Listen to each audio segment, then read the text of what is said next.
The inner conflict had melted away in a matter of minutes. He looked up again, tears streaming down his face. "I've never felt this peaceful," he whispered. "For years, I lived in arrogance, believing I had the truth, but I was just too proud to look at what was right in front of me." From the crowd, an old Jewish man with a thick white beard stood up angrily. His voice rang out sharply. "Samuel, do you realize what you've done? You've betrayed your people. You've abandoned the Torah." Samuel turned to him slowly, his face now calm. "No," he said, "I haven't betrayed anyone. I've simply opened my eyes. I found the truth I've been hiding from my heart for too long." The old man's face turned red. He clenched his fists, speechless. Before he could speak again, Al-Qadi stepped forward, still calm, still smiling. "Sir," he said gently, "may I ask you something?" The old man scowled. "What? If Moses were alive today, do you think he would reject the truth that comes from God?" The old man opened his mouth, but nothing came out. The room quieted.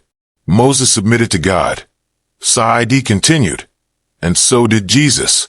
But today, people follow books that have been changed, rather than God's unchanged truth.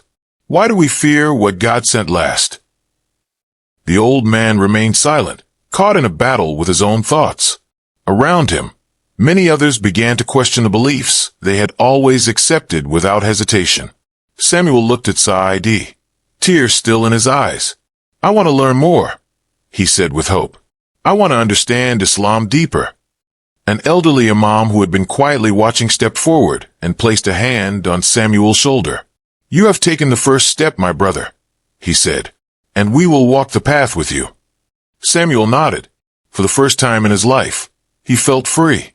The atmosphere in the hall had changed completely. Moments ago, it was filled with smug laughter and superiority.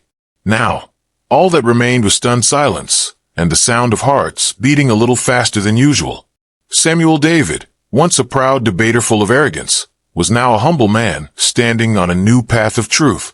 Freshly reborn, with the Shahida on his lips and tears on his cheeks, Al-Qadi stood quietly, still wearing his innocent smile.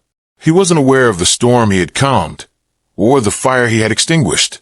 He was simply doing what he knew, speaking the truth, with love and simplicity. In the midst of the stillness, an angry voice pierced the air. "You have betrayed your ancestors." The same old Jewish man with the thick beard stepped forward again, his face flushed with anger. "You've turned your back on the Torah, on our history, our prophets, our bloodline." Samuel remained calm. "No," he replied gently. "I haven't betrayed anyone. I've finally honored them by following the truth they brought." The old man shook his head. "You've abandoned centuries of faith." Al-Qadi stepped forward, voice soft as ever. "Sir," he said, "may I ask again? If Moses were alive today, would he reject a message from the same God he worshipped?" The man blinked, confused. "Moses was a prophet of Allah," Al-Qadi said. "So was Jesus.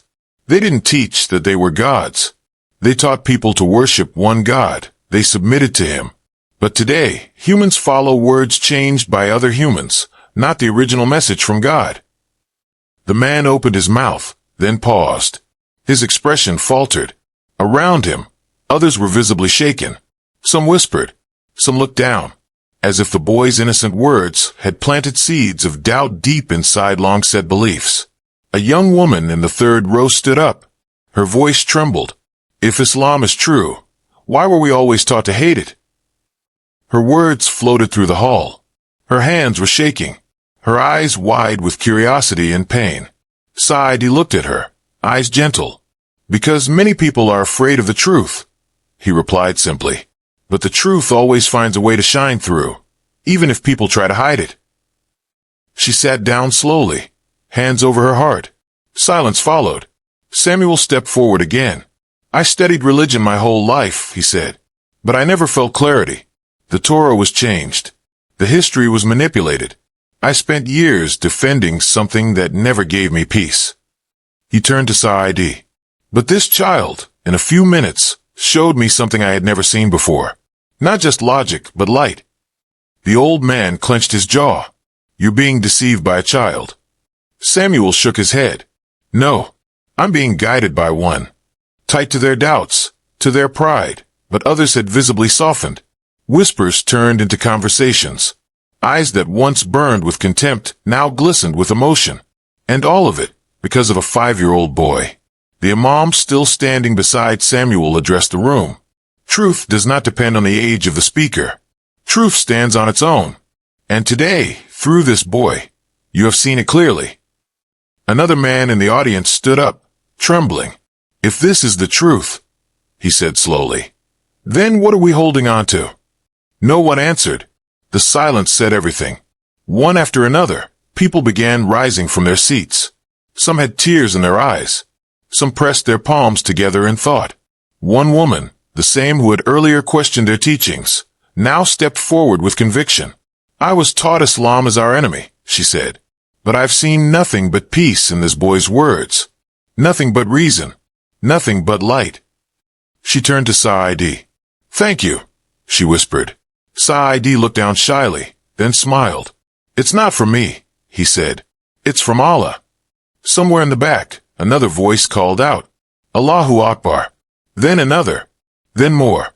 The hall echoed once again, not with laughter or jeers, but with takbir, and the sound of hearts awakening. In the corner of the room, a group of older men remained seated, their arms folded tightly. They hadn't expected to be challenged today. They had come to witness the defeat of Islam, not to witness their own belief shaken. Among them sat a man in a black robe and a tall Qasrai turban, his face stern, eyes sharp and calculating. He had been silent all along, observing. Now, slowly, he stood up. The room quieted again. He stepped forward, looking not at Samuel, but directly at Saadi. You're a clever little boy, he said, but let's see how far your knowledge really goes. The Muslims in the crowd tensed. Samuel now stood behind Saadi, watching closely. If you cannot answer my question, the rabbi said, then we'll know Islam is nothing but a child's illusion. Saadi didn't flinch. Please ask, sir. The rabbi folded his arms. If God is truly one, why does the Quran say we created man? Doesn't we mean more than one? Some smirks returned to faces in the crowd, but Saadi remained still. Sir, he replied calmly in Hebrew. The Torah also uses we when referring to God. It's called the royal we, a way of showing majesty, not number. The rabbi's expression shifted slightly. In both Hebrew and Arabic, Saadi continued, kings and rulers say we. It's not plural. It's majestic. A hush swept the room. The rabbi stepped back, clearly taken aback. He hadn't expected that answer, especially not from a child. Samuel whispered, Subhanallah.